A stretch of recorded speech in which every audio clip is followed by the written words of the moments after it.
नमस्कार पशुपालक किसान भाइयों और बहनों।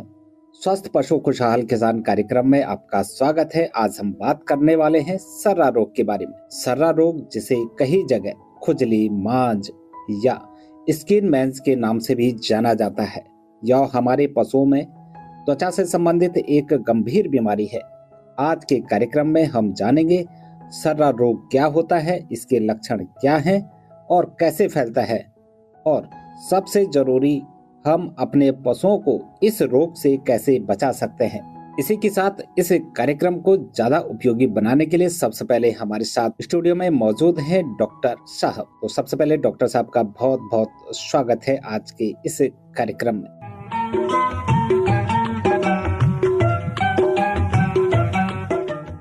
मैं डॉक्टर शशिकांत, कृषि विज्ञान केंद्र दलीप नगर, पशुपालन वैज्ञानिक के पद पे कार्यरत हूँ। तो डॉक्टर साहब, इसी के साथ हम बात करते हैं सबसे पहले सर्रा रोग को लेकर। तो सर्रा रोग क्या है? सर्रा रोग एक परजीवी रोग है जो विशेषतर बरसात के समय में ज़्यादा होता है और ये मक्खियों के काटने से होता है। एक तरह की जो ये मक्खी होती है, जिसको हम आम मक्खी से बड़ी होती है, जिसको डांस कहते हैं, और ये उन्हीं पशुओं में लगता है जहाँ पे गंदगी होती है।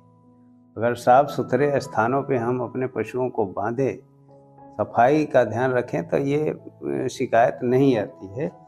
और होता क्या है कि ये मक्खी जब काटती है तो वेंस, इसके अंदर जो है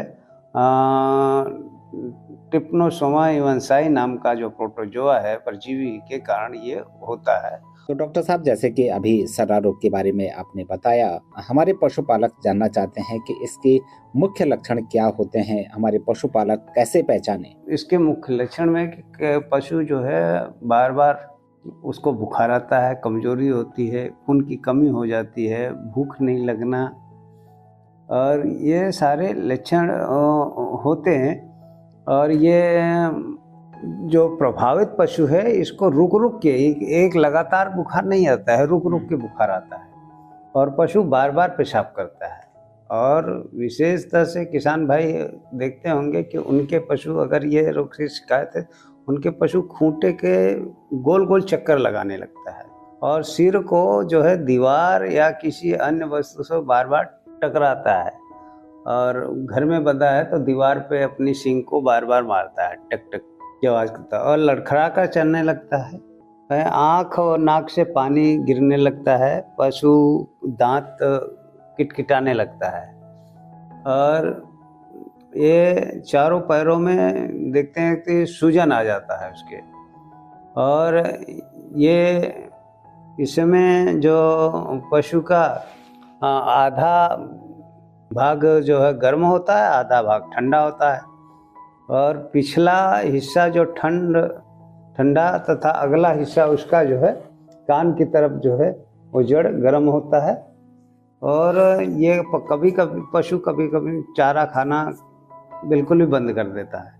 जब बुखार होता है तो चारा नहीं खाता है, जब बुखार नहीं होता है तब वो चारा खाता है।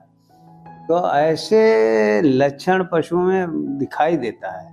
तो आप समझ आए कि पशु को जो ये सर्रा रोग हो गया है।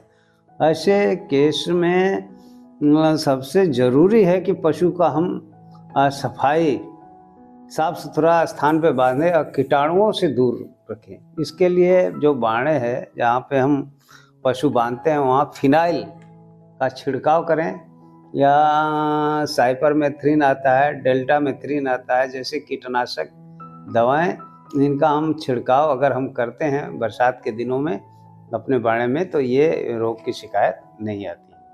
अगर ऐसा लक्षण आ रहा है तो अपने जो नज़दीक के पशु चिकित्सक हैं उनसे संपर्क करके हम इनका इलाज करवा सकते। बिल्कुल डॉक्टर साहब, और जैसे कि बात करते हैं कि यह बीमारी कैसे फैलती है।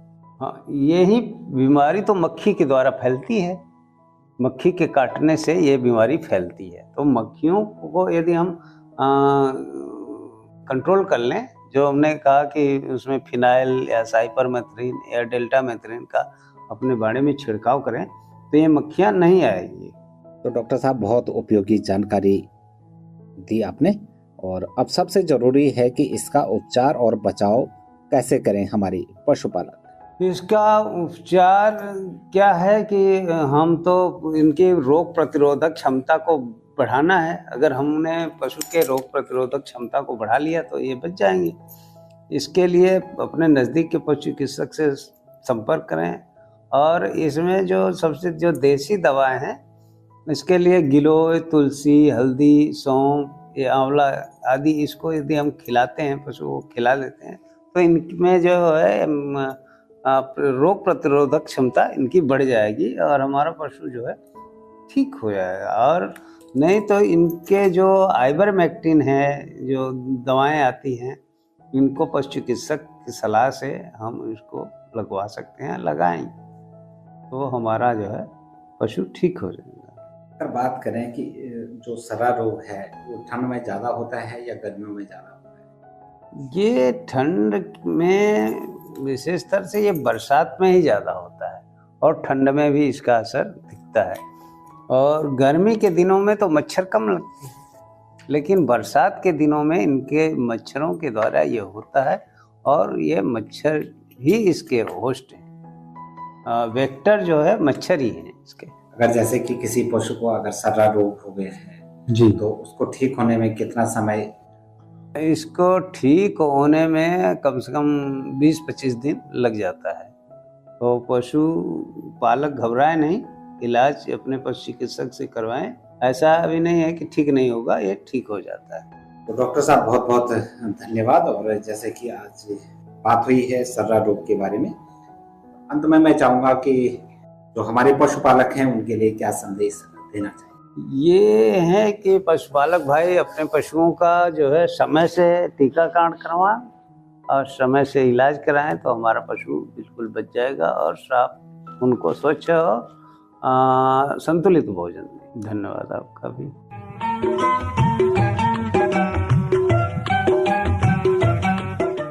तो पशुपालक किसान भाइयों और बहनों, आपने जाना कि सर्रा रोग छोटा दिखने वाला लेकिन गंभीर रोग है। समय पर पहचान और उपचार से हम अपने पशुओं को इससे बचा सकते हैं। तो डॉक्टर साहब का बहुत बहुत धन्यवाद, और आप सभी श्रोताओं का भी धन्यवाद। आपने कार्यक्रम को सुना। फिर मिलेंगे स्वस्थ पशु खुशहाल किसान कार्यक्रम में एक नए विषय के साथ। नमस्कार।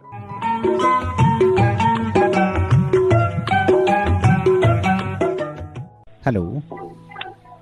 हाँ नमस्ते भैया। नमस्ते, कौन बोल रहे हैं? हाँ हम राम अवतार बोल रहे हैं प्रभास से।